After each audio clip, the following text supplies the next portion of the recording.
I mean, you had asked me to talk about my job and what I do, and I will very briefly just give an introduction to my time here at the university to give you some context, because I think it does play a role in decision making.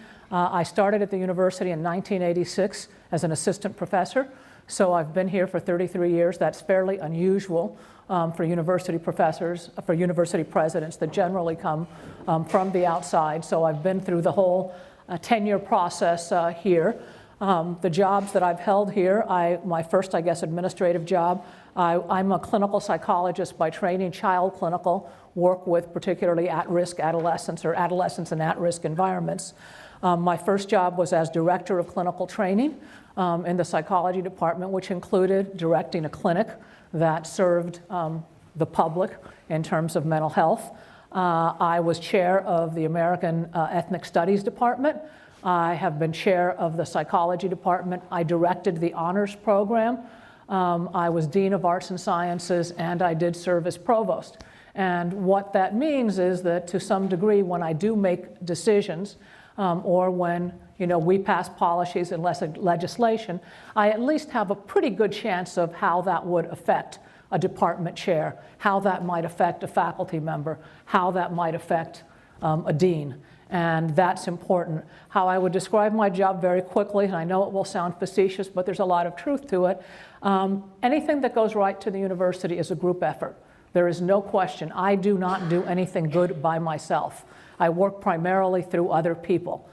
Anything bad that happens at the end of the day is my fault. And that is true. The buck does stop with me. And I think that this moment is a very good example of that. Who will ultimately make decisions as to whether or not classes are canceled, whether or not the university ends up going on suspended operations, et cetera, will be me. And so the buck does stop with me. Having said that, I do, whenever I am making a decision, do seek advice from a range of different individuals. We are a system where faculty senate gets a say. Obviously, our students get a say. Our staff, our pro staff, all gets a say. Right now, I am assuming, and so I'm going to shift immediately. First of all, in terms of questions, I am happy to answer any questions about anything.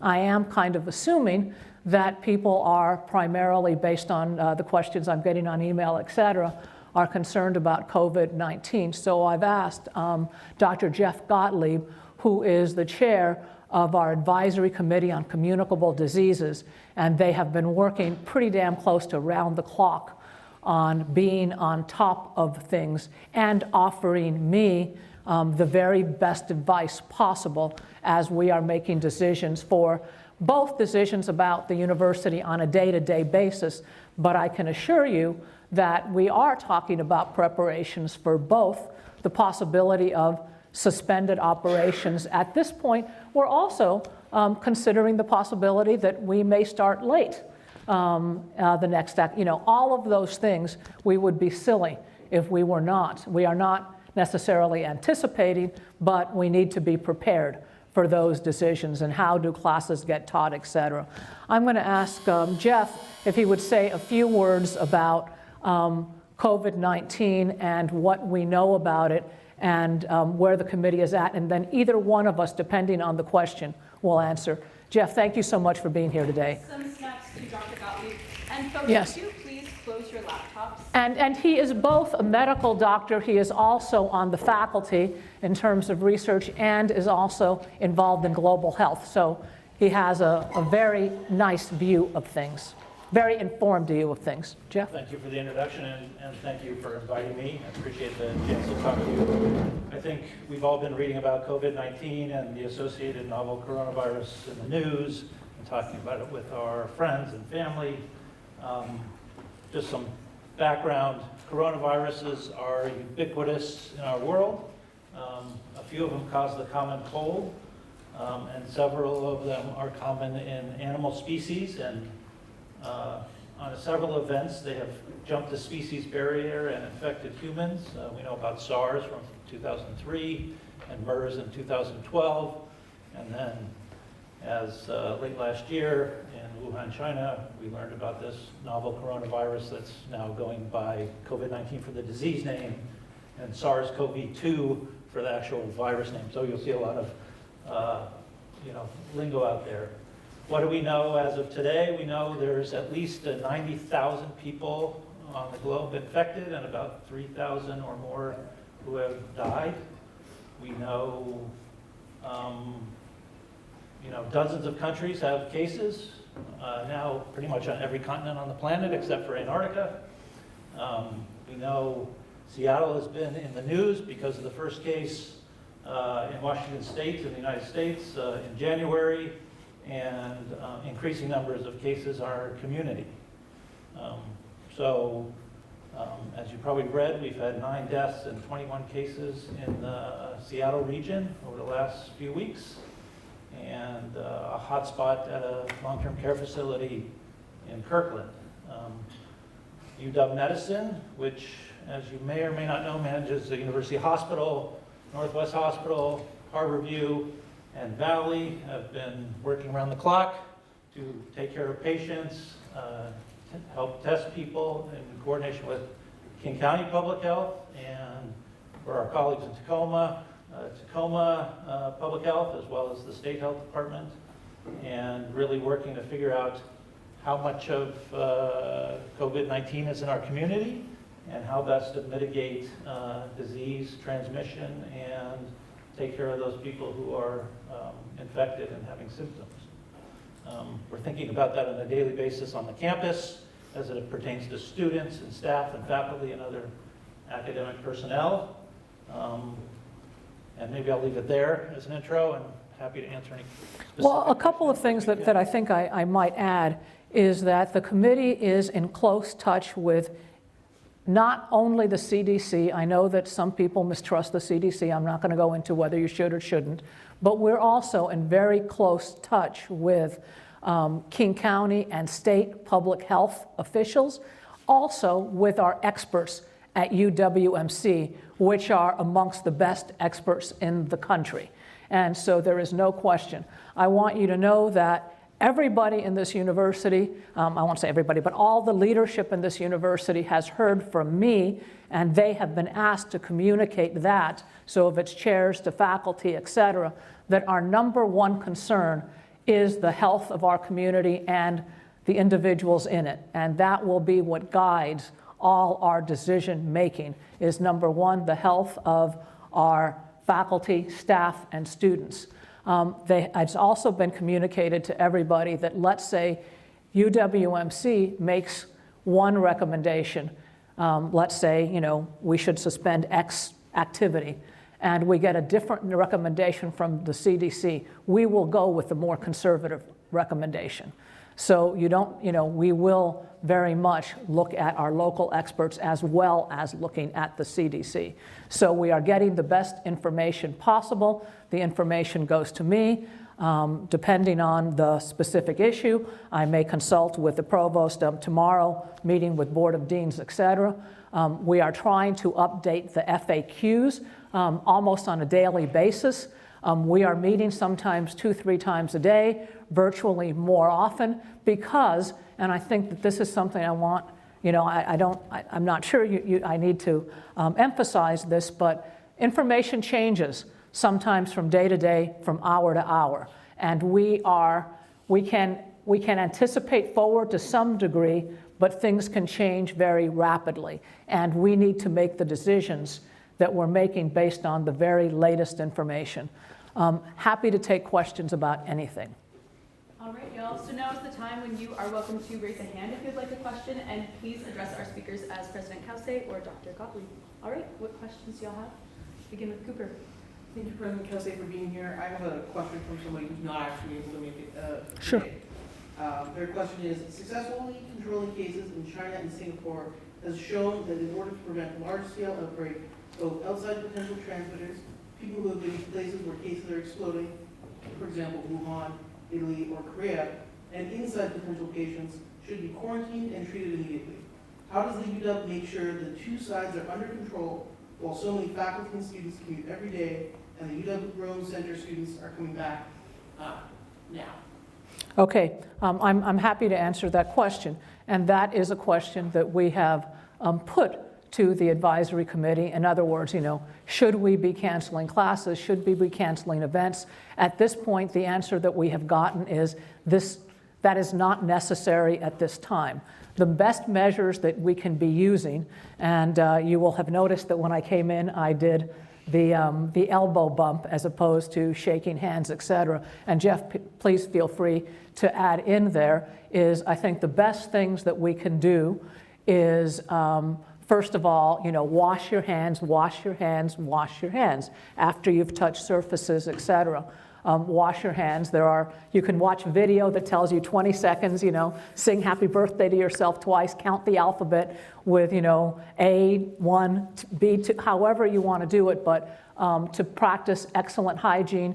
If you are sneezing, to sneeze into your shoulder, to, avoid physical contact.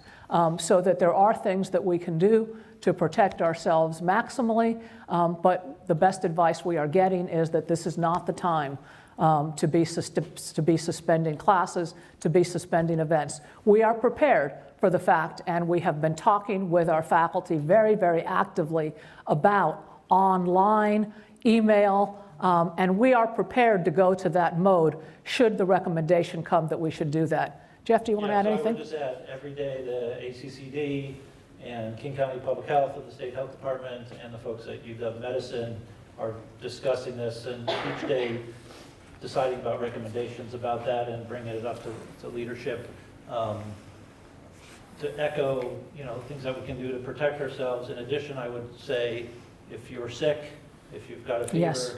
if you've got a cough or a runny nose or sneezing, stay home. Contact your healthcare provider. If you don't have a healthcare provider and you're a student, you can contact Hull Health or the appropriate person on the Bothell and Tacoma campuses.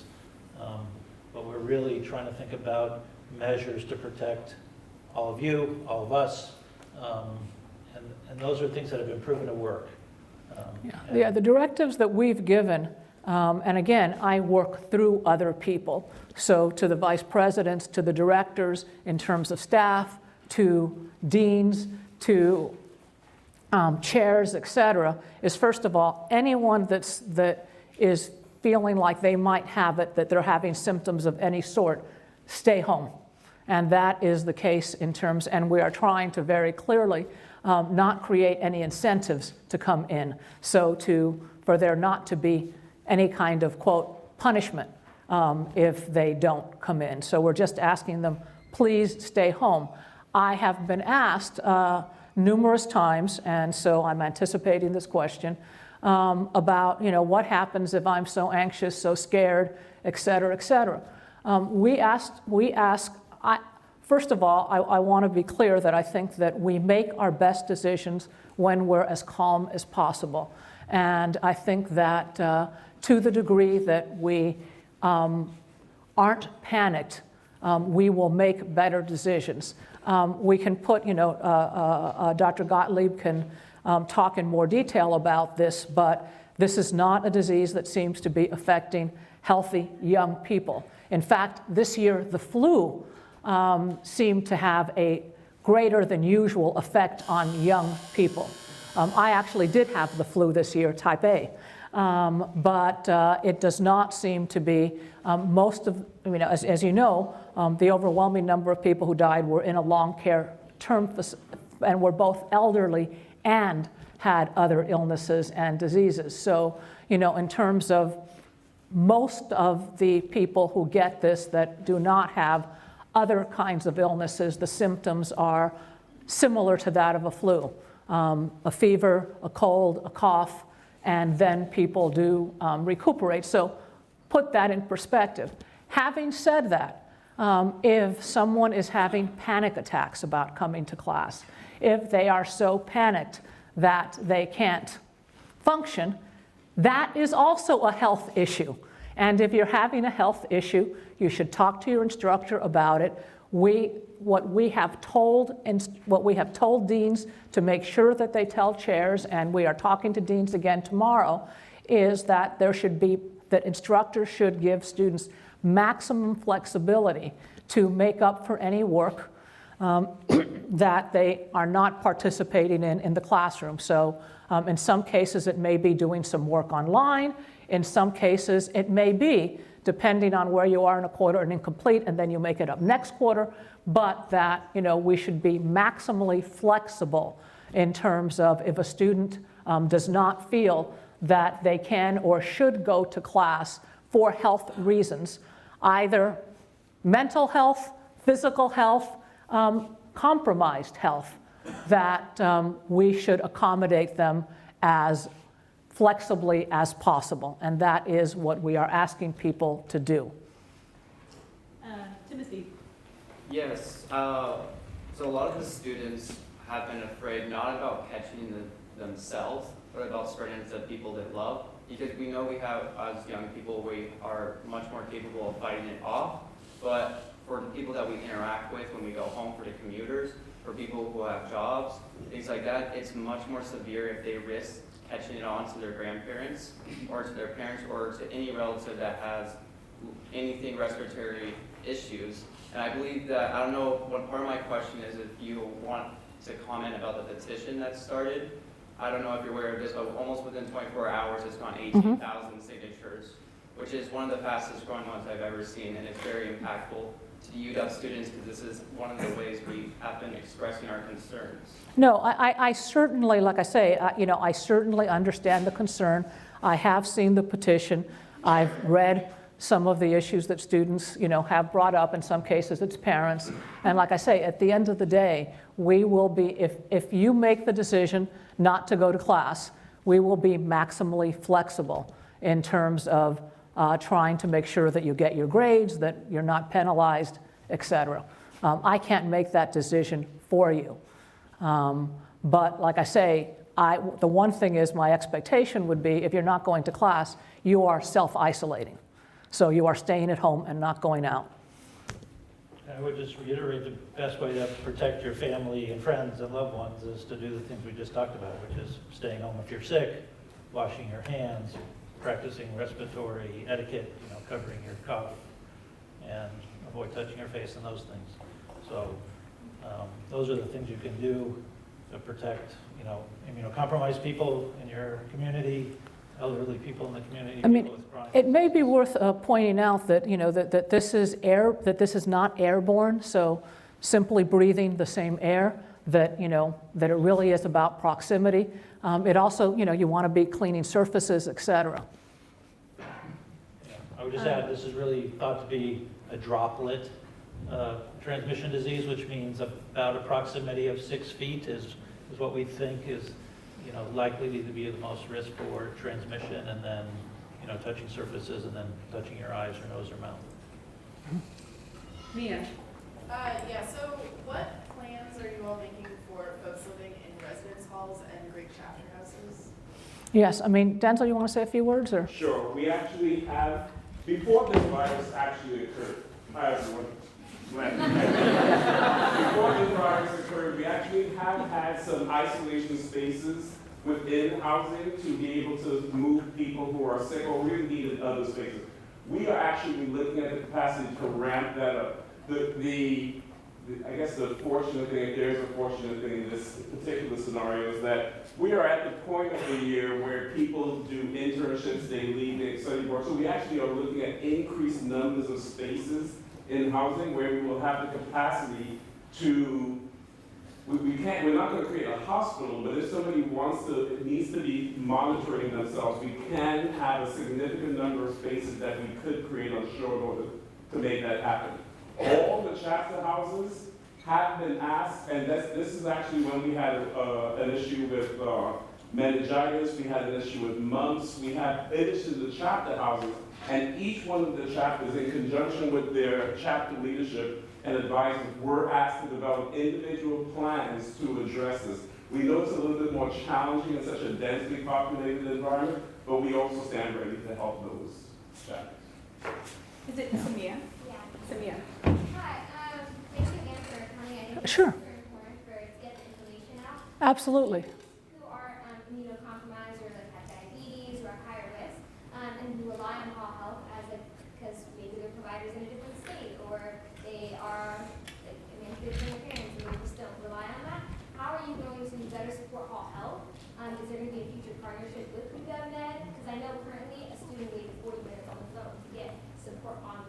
Okay, in terms of, as you know, there is a task force that's looking at long-term, how do we better support, Hall Health? That task force is ongoing. We've gotten the preliminary report. And so, that is one thing. In terms of right now, I'll ask you, Dr. Gottlieb, if a student is ill, what should they do? Right, so our recommendation is, of course, if you're ill, to contact your primary care provider. If that person is available, if that person is in another country, another state, that may be difficult. Hall Health is available for those types of questions, as is UW Medicine Community Care Line, which can be accessed by anybody in our community. They are trying to ramp up their capacity. As you can imagine, there's been a flood of calls over the last few days and weeks, but they are really trying to ramp up their capacity. They're ramping up their capacity for telehealth and virtual care, meaning folks can get on their computers, talk to somebody, over the computer to get healthcare advice. So obviously there's a big ramp up, and I know there are delays because patients trying to get their regular care are getting delayed because of this. But our hope is that over the coming days and weeks, the capacity will meet the demand. Yeah, and I want to just very much stress that do talk to your doctor. I have some immuno issues that are respiratory, and I was wondering about travel and about coming in. I talked to my pulmonologist, and he said, wash your hands, be careful, this is okay.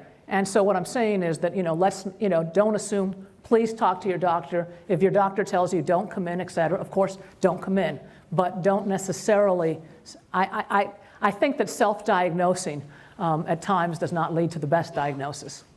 Yeah, I think these need to be individual decisions between patients and their doc, and having frank discussions about that. Mm-hmm. Would you please state your name? Yeah, right here. Yeah. Yeah, so my name is Kenny Lee. Okay, go ahead.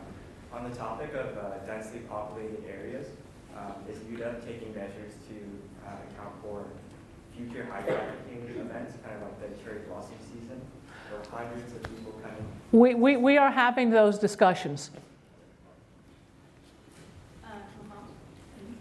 Yeah, so for students who are sort of immunocompromised and unable to make it to class, how do you think they should deal with professors possibly penalizing them for not being in class?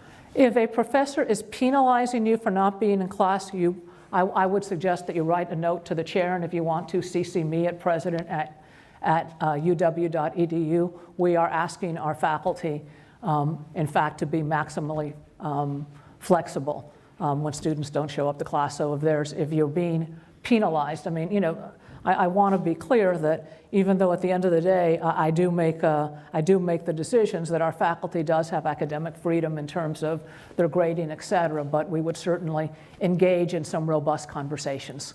Thank you. Camille. Yeah, I want to go back to the issue of encouraging people to stay home if they have symptoms.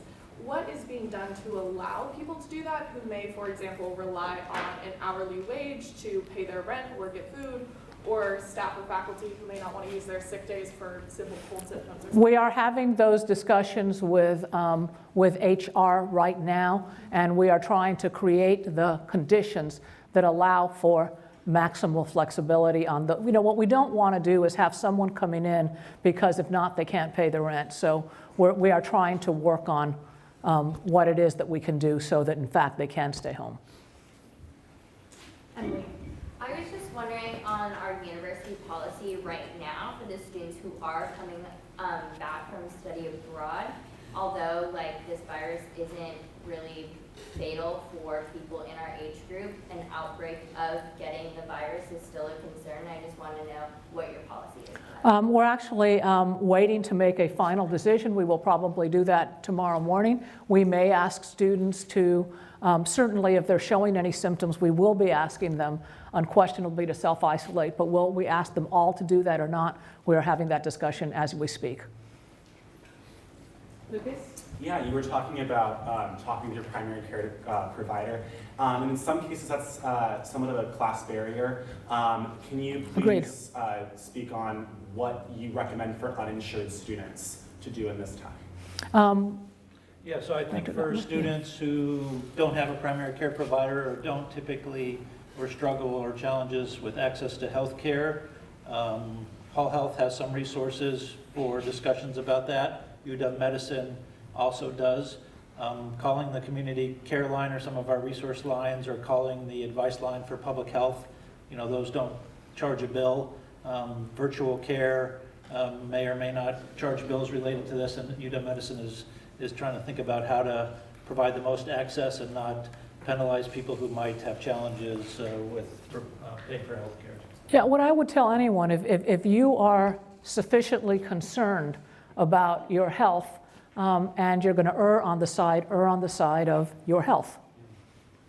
But I would recommend that if at all possible, you try and get advice, because sometimes we do tend to self-diagnose and might be either be more restrictive or not as restrictive as the best advice would tell us. Florence, and please speak up from the back. Thank you. So, can we be guaranteed for the necessities of the life on campus in case when the virus is spreading, or do we have any backup plan for actions to take on campus in case the virus is spreading? I didn't hear the very first part of the question. I'll say can we be guaranteed to get the necessity on campus for our daily life in case the virus is spreading? There are no guarantees in life, and I am not about to guarantee anything.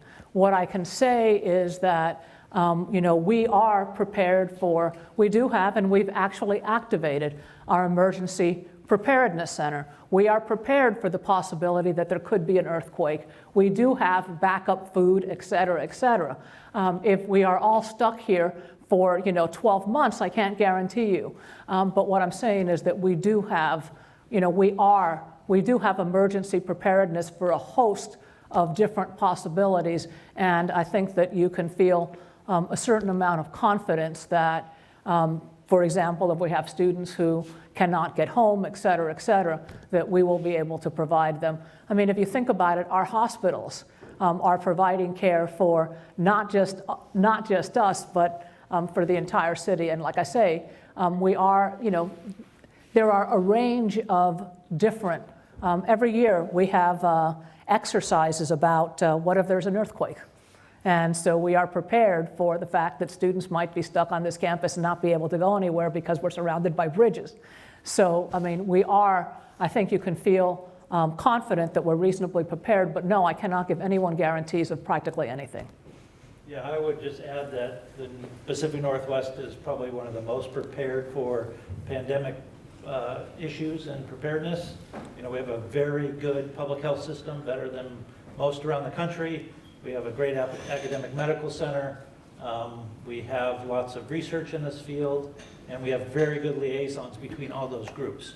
So I think as situations go, the University of Washington and Seattle area is probably in better shape than most. Yeah, we also have excellent researchers in terms of disaster preparedness, and partly because we are concerned about things like earthquakes and tsunamis, we are prepared for the eventuality of being isolated and not able to get resources from the rest of the world for a certain period of time.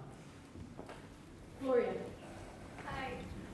So I have a question. We just talked a lot about helping students who are sick. Do we have a plan to help professors who are sick? Because there was an instance in which a professor who shows symptoms but still go to class because it's almost finals week. So do we have any plans for that? We absolutely, we have been communicating through, we have new communications coming out almost every day, and we are communicating quite clearly. Again, we will have another meeting with deans tomorrow, and we're asking for faculty that in fact are showing any symptoms and are concerned that they're sick to please not come to class. We have actually, because of things like snow days, et cetera, we have pretty good preparations for faculty to be able to teach online. If that is a possibility, we can, chairs can sometimes send someone else in a faculty member's place, but we are definitely communicating quite clearly to faculty that if they don't feel that they should be in the classroom because of symptoms, because of whatever reason, that we will help them not be in the classroom. Same applies to TAs, to our teaching assistants, and so forth. Would you please state your name right here? My name is Drake. It sounds like we have a lot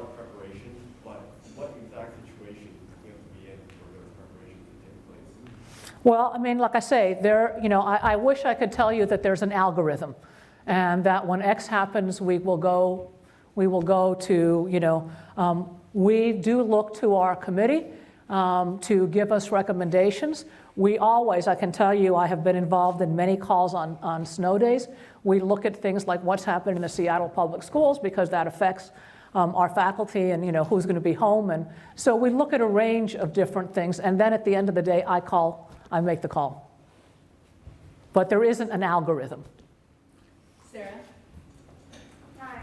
I was wondering if the school has invested or started to provide hand sanitizer or other cleaning services or any preventable services on campus, because it might not be spreading now, but once it starts. Many of our buildings do have hand sanitizers that you can use. At this point, it's impossible to get new ones, but we do have supplies.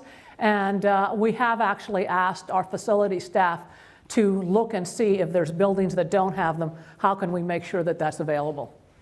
Environmental health and safety is ramping up those efforts, and they do maintain some stocks for situations like this. As well as enhanced cleaning.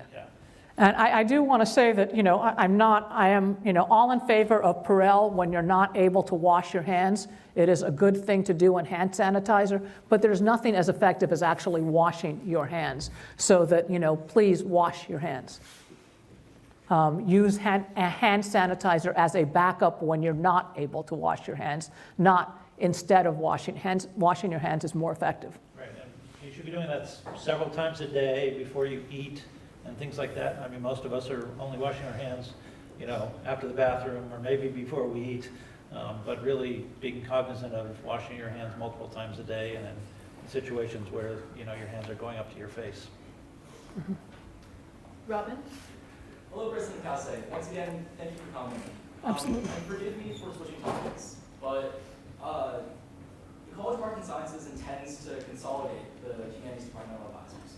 And both our Student Senate and Faculty Senate have passed resolutions to condemn this action and the lack of communication on part of the College of Arts and Sciences. What kind of discussions are happening on an administrative level? Yeah, I actually recently had a conversation with the Dean of Arts and Sciences. I think my understanding is that there has been somewhat more consultation than some people would suggest, but they will be doing even more consultation.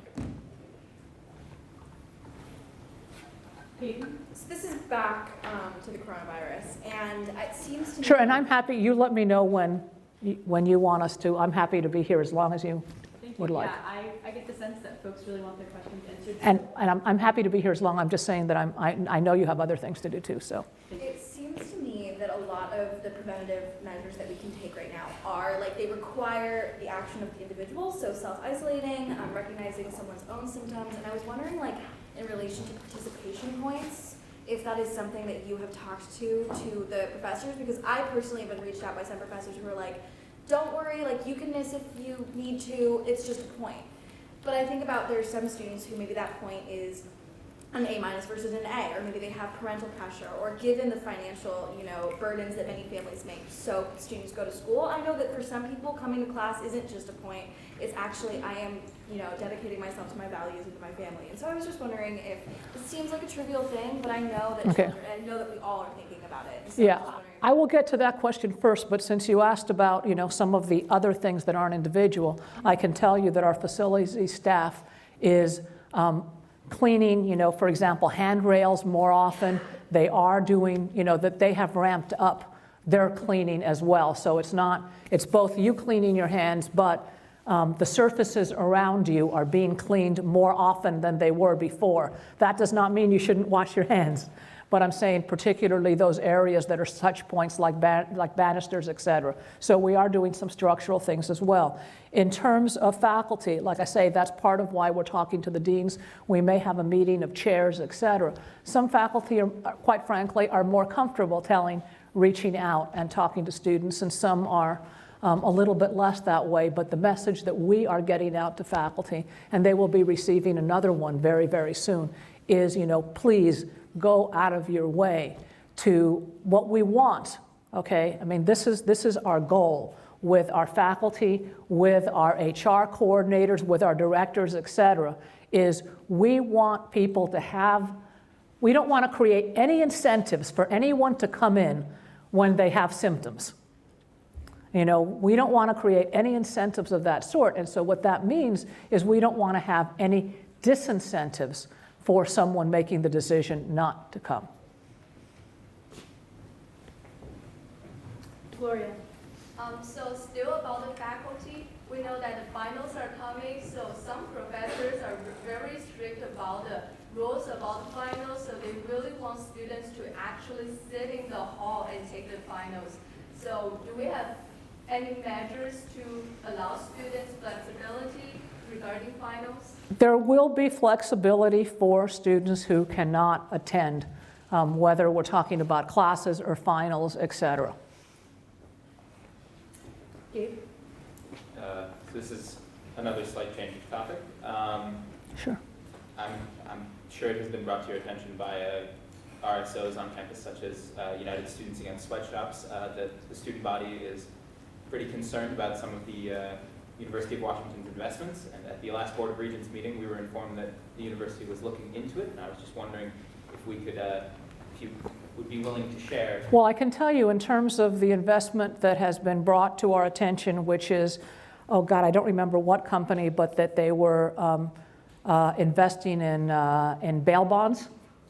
And also BlackRock. Right, and they are no longer invested.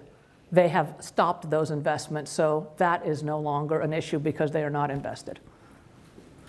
There is a process whenever students have an issue about a particular investment. We have a process of how we work together, and we bring that to the regents. But in terms of the specific, it was Endeavor. Endeavor is no longer. I know that further examples were BlackRock, which is currently invested in Geo Group, the company that owns the Northwest Detention Center, and as well as Correctional Industries and the purchasing policy. I can talk about Correctional Industries. I was not aware of BlackRock, but probably someone else, but I do know that Endeavor is no longer in it. In terms of Correctional Industries, and I have talked to USAS about that, et cetera, there are different ways that one can look at Correctional Industries. I can certainly, first of all, I want to say that I do think that we have a problem with incarceration. Too many people are being incarcerated. I also believe that incarceration should be more rehabilitative than it is. 95% of all people that are incarcerated at some point are released, and so that just focusing on punishment is not the wisest investment of our time and energy. What we understand, and like I say, we have our professors who are most involved in working with prisoners, professors in law, society, and justice. They tell us that it is actually that prisoners themselves, that in fact that there are more people who want to work for CI than there are jobs available. I think there is a really big issue there in terms of wages. I personally think that no one should be paid below the state minimum wage. If you read what USAS gave us, the number one concern of the prisoner they talked to were wages. I have talked to students, et cetera, and said, one of the things that's important to think about CI, in most states, it's a private business. In this state, it is run by our legislature. Okay, it is a state agency. And so if we are concerned about the wages that they are paying, we should be talking to our state legislature. If we bring a petition to the state legislature, I would be more than happy if I got asked to talk about the fact that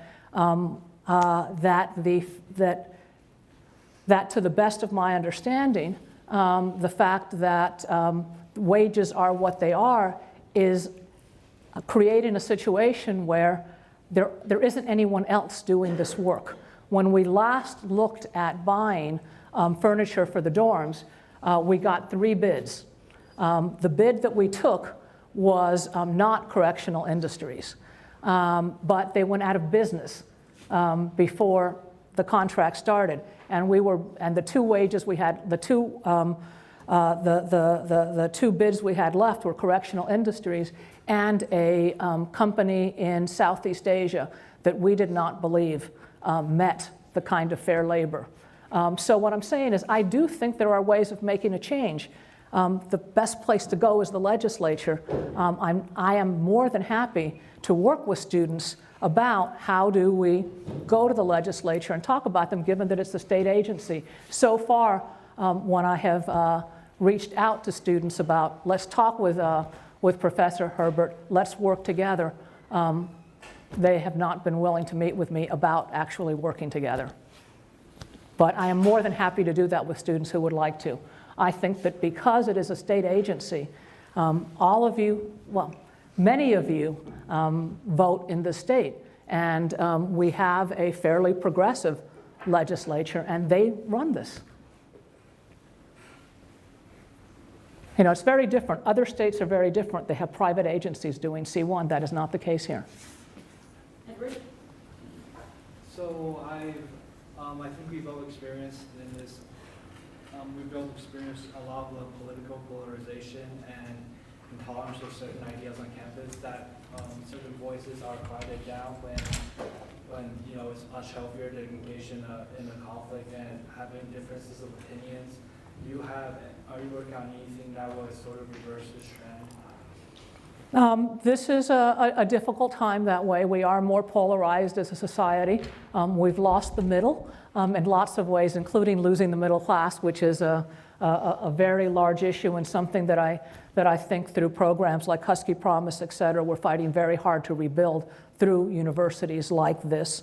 We have worked with our alumni society. They've had a number of events where they talk about, you know, red and blue makes Husky purple. We have been trying to have some dialogues. So we are trying to work in this area as much as possible, but it is difficult. And I think, and you know, I'd be a fool if I said that I don't think that people are self-censoring. I think some of that is going on, and you know, we would like to encourage more discussions, because I do think as we learn more about each other, that often we end up finding out that a position that we may really, really object to is coming from a different place than we saw. I think right now, too often, we are looking at someone that disagrees with us as an enemy to be vanquished, rather than look at them as an ally that you might be able to make or find some common ground. I do believe that sometimes opinions are so far apart that it's a matter of principle, but I think often common ground, even if it's not all the way, that some incremental steps are better than none. Any further questions? All right, we'll take one final question, Gloria. So back to novel coronavirus. Mm-hmm. So we mentioned the communication between administration and faculty. However, my professor in biology is very kind of strict with the attendance policy. He says unless there's advice from health professionals, he's not gonna do anything about the polling question and stuff. So I'm wondering if there is any communication between professors and like professional in the field about health and epidemic and all that stuff. We will be meeting with the Board of Deans tomorrow, and we will have that conversation. Thank you. All right, can we get some snaps to President Cauce? Thank you. You've been up here a long time. No, thank you very much. I really appreciate the time, and this. I do recognize, I want to say that, you know, as much as I do want to recommend that to the degree that we can stay calm, cool, and collected, we will make better decisions, that I understand anxiety and fear, and I have woken up in the middle of the night concerned, et cetera, and that is unfortunately quite normal. So thank you. Thank you. And can we furthermore get some snaps for Dr. Gottlieb also? Yes. Thank you.